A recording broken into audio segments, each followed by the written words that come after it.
시청자 여러분, 오늘도 바른 식사 하셨습니까? 세상을 바꾸는 바른 밥상, 박나화입니다.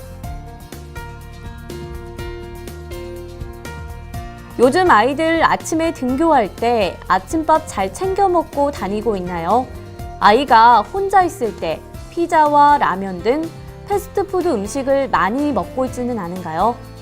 최근 국민들의 쌀 중심 식생활이 무너지면서 이에 따른 식생활 문제도 많이 나타나고 있는데요. 이에 정부는 식생활 습관을 형성하는 데 가장 중요한 시기인 초등학생을 대상으로 쌀 중심 식생활 교육을 진행했습니다. 쌀 중심의 식사를 할 경우 지방의 섭취를 줄일 수 있고 식이섬유와 비타민, 무기질 등을 풍부하게 섭취할 수 있는데요. 이러한 쌀은 우리나라 기후에 비교적 용이하게 생산되며 국내 식생활을 이루는 중추적인 역할을 하고 있는데요. 하지만 최근 쌀 중심 식생활이 무너지고 쌀의 소비 역시 지속적으로 줄고 있습니다. 식생활의 서구화와 아침 결식률의 증가 등에 따른 것입니다. 이에 농림축산식품부는 2015년 한 해간 식생활 형성의 중요한 시기인 초등학생을 대상으로 쌀 중심 식습관 형성을 위한 식생활 교육을 실시했습니다. 자라나는 학생들을 대상으로 쌀에 대한 올바른 인식을 심어주고 우리 농산물 사랑을 촉진하는 계기를 마련하고자 쌀 중심 식습관 학교의 교육을 통해 학생과 학부모 모두 전통 먹거리인 쌀에 대한 관심을 갖고 바른 식생활을 즐길 수 있도록 유도할 수 있는데요. 가족이 함께하는 쌀 중심 식사를 통해 밥상머리 예절을 익힐 수 있습니다. 학부모나 학교에서 동시에 이제 이런 문제에 대한 중요성을 파악해서 아이들한테 쌀을 중심으로 하고 밥을 중심으로 하는 그런 식습관을 길러줘야 된다. 한편 쌀 중심 식생활 교육의 기회를 확산시킬 수 있는데요. 지난 24일 이번 학교 사업을 마무리하며 각 학교들의 사례를 확인할 수 있는 기회인 쌀 중심 식습관 교육 우수 사례 경진대회가 개최됐습니다. 총 172곳의 학교 중 10개의 우수 사례 학교를 선정해 진행됐습니다. 교육의 지속 가능성, 파급 효과와 교육의 충실도 등을 기준으로 선정한 이번 대회. 대상은 대전의 전민초등학교에게 돌아갔습니다. 아이들이 쌀과 관련된 그런 식품들을 자주 접하게 함으로써 조금 더 친근해지는 그렇게 형성을 했고 밥짓기 교육이라던가 밥을 이용한 컵밥 만들기를 한다던가 어린 학생들에게 쌀 중심의 바른 식문화를 전하고 익힐 수 있도록 도와주는 일, 가정과 학교, 주변 어른들의 몫이 아닐까요? 차가운 겨울을 대비하는 우리나라의 전통 식문화 중 하나가 바로 김장 문화인데요. 이제 대부분의 가정에서는 김장 준비 모두 끝나셨을 겁니다. 전국 곳곳에서도 11월 중순부터 김장 행사를 통한 마음을 나누며 이웃과 함께 따뜻한 겨울을 나기 위한 행사들이 진행됐는데요. 막바지에 들어선 김장 문화 현장에 다녀왔습니다.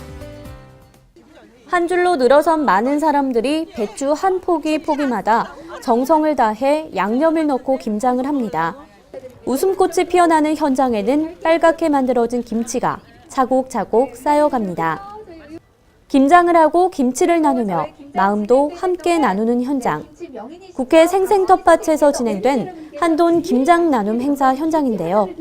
어려운 이웃과 같이 함께 나누는 그런 뜻깊은 행사에 참여하게 돼서 정말 기분 좋고 정말 또 날씨도 좋고 해서 여러 가지로 참 좋았습니다. 도심 속 국회 생생텃밭에서 진행된 이번 행사에 우리 농업과 우리 농산물을 생각하는 많은 사람들이 모였습니다. 최근 어려움을 겪고 있는 우리 배추 농가를 돕고 한돈 농가의 노고를 생각하며 차가운 날씨 속 뜨거운 구슬땀을 흘렸습니다. 오늘 김장을 한 2,000포기 하는데 보시다시피 여기에 주부님들, 학생들 전국에서 다 올라오셨습니다. 자원봉사자들이. 그래서 진짜 이렇게 좀 소외된 또 어려운 우리 가정에 나눠줄 것입니다. 이날 김장 행사에 사용된 배추는 조금 특별한데요.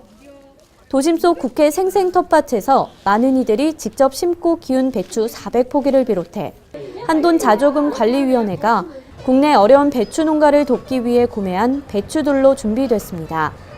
행사에 함께하는 사람들은 국산 채소의 소중함과 지역 먹거리의 중요성을 느끼며 나눔이 있는 김장 문화의 즐거움을 느꼈습니다.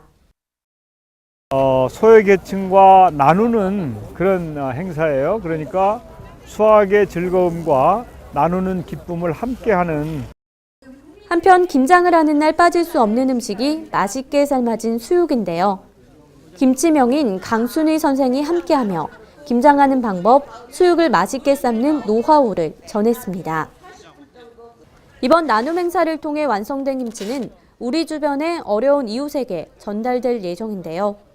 차가운 날씨에 진행된 따뜻한 마음 나눔의 현장처럼 이번 겨울 우리 주변 모든 분들이 넉넉하고 따뜻한 겨울 보내길 바랍니다. 식생활 관련 소식입니다. 한국농수산식품유통공사는 다가오는 18일 AT센터 대회의실에서 2015 식품산업정보 심포지엄을 개최합니다. 식품산업정보 미래로의 창을 열다라는 주제로 열리는 이번 심포지엄은 식품산업의 트렌드, 식품산업진흥과 농업 연계에 대한 내용을 가지고 진행될 예정입니다. 우유자조금관리위원회는 오는 10일 서울 양재동 더 K호텔에서 우유 가치의 재발견을 주제로 한 포럼을 진행합니다.